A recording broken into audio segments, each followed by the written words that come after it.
پاکستان کو اس سے نکالنا ہے. انہوں نے کہا جی کہ ہم بات چیت کریں گے, بلیک میل نہیں ہوں گے, بلیک میلنگ نہیں چاہیے. ہم اگر بات کریں رول آف لا کی, بلیک میلنگ ہے.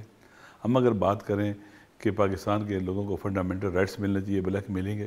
ہم اگر کہیں کہ پاکستان کا اصلی آئین متفقہ آئین بحال ہونا چاہیے, بلیک میلنگ ہے. ہم یہ اگر کہیں کہ الیکشن فری اینڈ فیئر ہونا چاہیے, بلیک میلنگ ہے. ہم یہ کہیں کہ اگر جو آپ نے مینڈیٹ لوٹا ہے, چھین کے لے گئے ہو, پاکستان کے عوام کو پتہ ہے تم نے لوٹا ہے, وہ واپس کرو, یہ بلیک میلنگ ہوگی. آپ دیکھیں پہلے یہ کہتے تھے کہ ان کا صرف اور صرف مقصد عمران خان صاحب کی رہائی ہے, یہ کہتے تھے.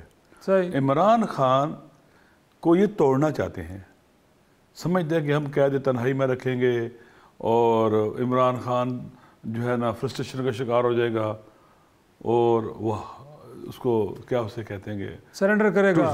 ابھی جو لاسٹ اس نے کہا جد و جہد عبادت ہے اور جد و جہد کرتے ہوئے مر جانا شہادت ہے. لیکن وہ جو آپ دیکھیں, میں یہ کہتا ہوں, دیکھیں نا, وہ آپ کی ساری اس کے بارے میں مس کیلکولیشن ہے, اس کی بنیاد پر آپ نے اقدامات کیے ہیں اور آپ یہاں پر بند گلی میں چلے گئے اور پھنس گئے ہیں, عوام کی نگاہوں میں گر چکے ہوئے ہیں, حکومت آپ سے چل نہیں رہی ہے. لہٰذا اس صورتحال کے اندر جو بھی پاکستانی ہے وہ چاہتا ہے کہ اس دلدل سے ملک کو نکالا جائے. ہم پاکستان کو نکالنے کے لیے آئے ہیں اس دلدل سے. لہٰذا اس کو چاہیے, انہیں بھی چاہیے کہ بھئی بس کافی تم نے انجوائے کر لیا ہے, بہت زیادہ آپ کا ہنی مون پیریڈ بہت بڑھ گیا ہے, بہت لوٹ لیا ہے, اب واپس آتے ہیں اس ملک کو. اب اس ملک کا سوچتے ہیں, اس ملک کے عوام کا سوچتے ہیں, اور ہم ان سے کوئی بات چیت کریں گے اس لیے کہ ہمیں کوئی وزیر بنا دیں, ہم وزارتیں لینے جانا چاہتے ہیں, کوئی حکومت میں شے لینا چاہتے ہیں. نہیں, ہم چاہتے ہیں کہ پاکستان کے اندر آئین پاکستان نے عوام کو حق دیا کہ اپنے حکمران چنیں. لہٰذا کہہ رہے ہیں کہ اب 8 فروری کے الیکشن پہ آپ سوال اٹھائیں گے تو 2018 کے الیکشن پہ بھی اٹھائیں. میں کہہ رہا ہوں اٹھائیں, لیکن کیا 2000 فرض کرتے ہیں کہ 2018 میں خدا نہ خواستہ کوئی اس طرح کا کوئی ایسا مسئلہ ہوا ہے, یہ جواز دیتا ہے کہ 2024 میں ایسا ہو جائے؟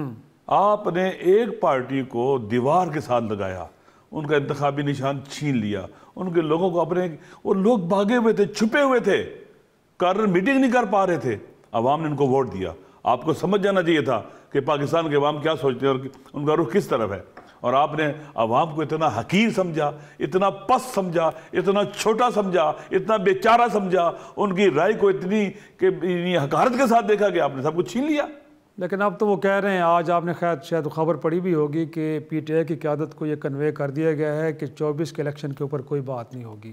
وہ کہ اس سے انہوں نے کہا جی بس اگر کریں گے تو پھر تو پنڈورا باکس کھل جائے گا. کھل جائے, پنڈورا باکس کھلنا چاہیے. پاکستان, یہ ہم نے پاکستان بچانا ہے, ان کو نہیں بچانا ہے. ہم پہلے میں نے کہا کہ ہم کوئی حکومت میں پاور میں شیئر لینے آ رہے ہیں, ہم پاکستان بچانے آ رہے ہیں. پاکستان نہیں چل رہا ہے, پاکستان کی ناامنی بڑھ رہی ہے, لوگوں میں اطمینان بڑھ رہا ہے, ٹرسٹ ڈیفیسٹ بڑھ رہا ہے. آپ پاکستان اب کہیں آپ جلسہ نہیں کرنے دیتے, اجتماع نہیں کرنے دیتے, آپ اتنے ڈرے ہوئے اپنے عوام سے. دفعہ 144 لگ گیا, پتہ نہیں یہ ہو گیا وہ ہو گیا. آپ پورے ملک کے اندر اب جائیں, ابھی ہم نے کے پی کے ہاؤس میں 2 روزہ قومی کانفرنس کی, ہم کسی ہوٹل میں کر سکتے تھے. پہلے جہاں کرے بین لگ جاتا ہے, دفعہ 144 لگ جاتا ہے, پابندی لگا دی جاتی ہے. آپ تو اتنے خوفزدہ اور ڈرے ہوئے ہیں. ہم چاہتے ہیں کہ ڈرے ہوئے اور خوفزدہ لوگ جو ہیں وہ ملک نہیں چلا سکتے, جو اپنے عوام سے ڈرتے ہیں, خوفزدہ ہوتے ہیں, پھر آپ عوام کو نقصان پہنچاتے ہیں.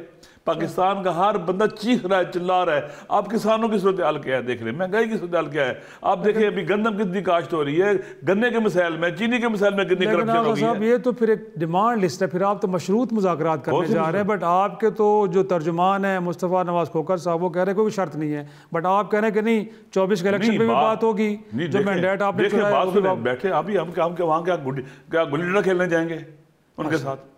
تو ڈائلاگ بات ہوگی نا, کیا بات ہوگی مجھے بتائیں وہاں پر. صحیح ہے, ہم پاکستان کو اس بحران سے نکالنا چاہتے ہیں. لوگوں کے فنڈامنٹل رائٹس ان کو ملنے چاہیے. پاکستان کا آئین جو عملی ہو جائے, پاکستان کے جو 3 ستون ہوتے ہیں ریاست کے, وہ سارے ڈھہ چکے ہیں, ان کی بحالی کی بات کریں گے. ہم تو پاکستان کی بات کرنا چاہتے ہیں. تو سر اگر حکومت یہ کہتی ہے کہ بھئی یہ گورنمنٹ تو انڈو نہیں ہوگی, یہ پارلیمان اپنی 5 سالہ مدت پوری کرے گی, اس کے بعد آپ نیا عمرانی معاہدہ کرنا چاہ رہے ہیں, کچھ اور ایشوز ہیں جس میں سیاسی قیدی ہیں, باقی معاملات ہیں, ان پہ گفتگو ہو سکتی ہے. ہم پاکستان کے اندر بات چیت کی بات بھی کریں اور ہمارا باقاعدہ ہم ریزسٹ بھی کرتے رہیں گے, احتجاج کرتے رہیں گے, مظاہرے کرتے رہیں گے, ہمارا قانونی حق ہے. ہم پریشر بھی اپنا بڑھاتے رہیں گے. ایسا نہیں ہے کہ خالی ایک بات چیت ہو رہی ہے تو باقی آپ نے رجسٹ نہیں کرنا ہے. تو آپ نے اعلان کیا ہے پوری دنیا میں 8 فروری کو عالمی سطح پر احتجاج ہوگا, ملک کے اندر بھی باہر ملک کے اندر بھی اور باہر بھی, اور اس 8 فروری تک ڈیفرنٹ ایونٹس ہوتے رہیں گے. لوگوں میں جائیں گے, لوگوں سے بات کریں گے, لوگوں کو مایوسی ہونے دیں گے. دیکھو ہمارا جوان پہلے بھاگتا تھا, اس کے ذریعے سمندروں کے ذریعے ڈوبتا تھا, بھائی ایئر جانا شروع ہوا تو اس کو روک دیا گیا آپ نے. لوگ بھاگ رہے ہیں ملک سے, جس کو موقع مل رہا ہے یہاں سے بھاگ رہا ہے. پاکستان کے اندر انڈسٹری تباہ ہو چکی ہوئی ہے, لوگ یہاں سے سب کچھ بیچ کے جانا چاہتے ہیں. اس لیے پاکستان کو کتنا اور ہم نے کھوکھلا اور برباد کرنا ہے.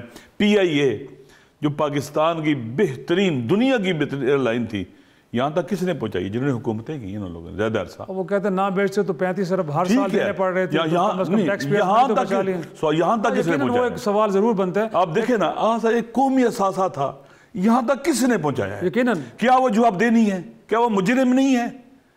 کیا ہماری پاکستان کے جو اثاثے ہیں, قوم کے اثاثے ہیں, ان کو جو تباہ برباد کر دے, آپ کہیں کہ آپ پھر حکومت کرو, پھر لے لو. صاحب جائیں نا عدالتوں میں پٹیشن ڈالیں, وہاں پہ ان کے خلاف ڈالیں پٹیشنز اور پوچھیں ان سے سوال. انشاءاللہ عدالتوں میں بھی اور اپنے قومی اسمبلی میں بھی اور سینٹ میں بھی پوچھ رہے کہ آپ یہ بتائیں تباہی و بربادی کا سبب کون بنا ہے. ناظرین ایک چھوٹا سا بریک سے واپس آئیں گے, گفتگو آگے بڑھائیں گے.